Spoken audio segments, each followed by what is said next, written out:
بسم الله الرحمن الرحيم.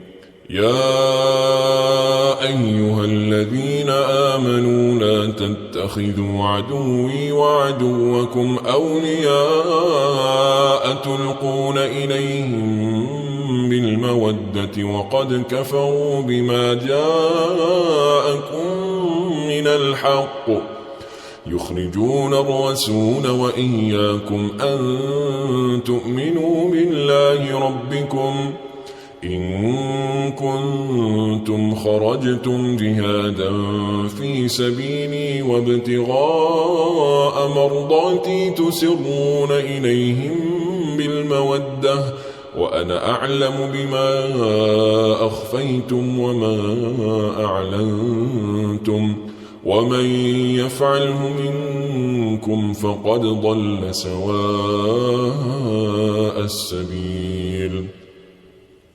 إن يثقفوكم يكونوا لكم أعداء ويبسطوا إليكم أيديهم وألسنتهم بالسوء وودوا لو تكفرون. لن تنفعكم أرحامكم ولا أولادكم يوم القيامة يفصل بينكم والله بما تعملون بصير. قد كانت لكم أسوة حسنة في إبراهيم والذين معه إذ قالوا لقومهم إنا براء منكم ومما تعبدون من دون الله كفرنا بكم وبدا بيننا وبينكم العداوة والبغضاء أبدا حتى تؤمنوا بالله وحده إلا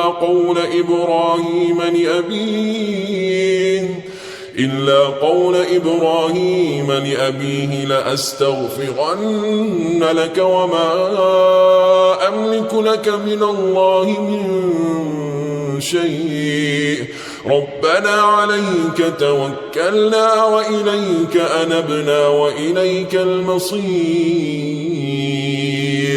ربنا لا تجعلنا فتنة للذين كفروا واغفر لنا ربنا إنك أنت العزيز الحكيم.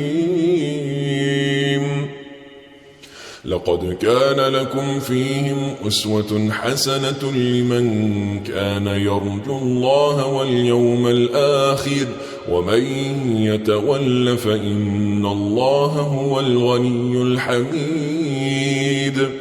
عسى الله أن يجعل بينكم وبين الذين عاديتم منهم مودة والله قدير والله غفور رحيم.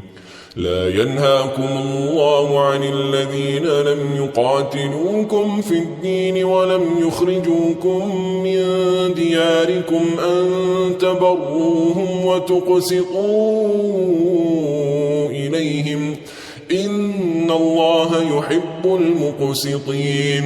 إنما ينهاكم الله عن الذين قاتلوكم في الدين وأخرجوكم من دياركم وظاهروا على إخراجكم أن تولوهم ومن يتولهم فأولئك هم الظالمون.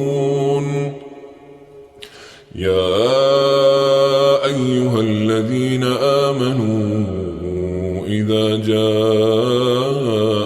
المؤمنات مهاجرات فامتحنوهن الله أعلم بإيمانهن فإن علمتموهن مؤمنات فلا ترجعوهن إلى الكفار لا هن حل لهم ولا هم يحلون لهن وآتوهم ما أنفقوا ولا جناح عليكم أن تنكحوهن إذا آتيتموهن أجورهن ولا تمسكوا بعصم الكوافر واسألوا ما أنفقتم وليسألوا ما أنفقوا ذلكم حكم الله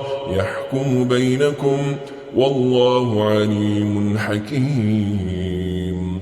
وإن فاتكم شيء من أزواجكم إلى الكفار فعاقبتم فآتوا الذين ذهبت أزواجهم مثل ما أنفقوا واتقوا الله الذي أنتم به مؤمنون.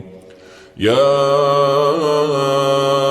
أيها النبي إذا جاءك المؤمنات يبايعنك على ألا يشركن بالله شيئا ولا يسرقن ولا يزنين ولا يقتلن أولادهن ولا يأتين ببهتان يفترينه بين أيديهن وأرجلهن ولا يعصينك في معروف فبايعهن واستغفر لهن الله إن الله غفور رحيم. يا أيها الذين آمنوا لا تتولوا قوما غضب الله عليهم قد يئسوا من الآخرة كما يئس الكفار من أصحاب القبور.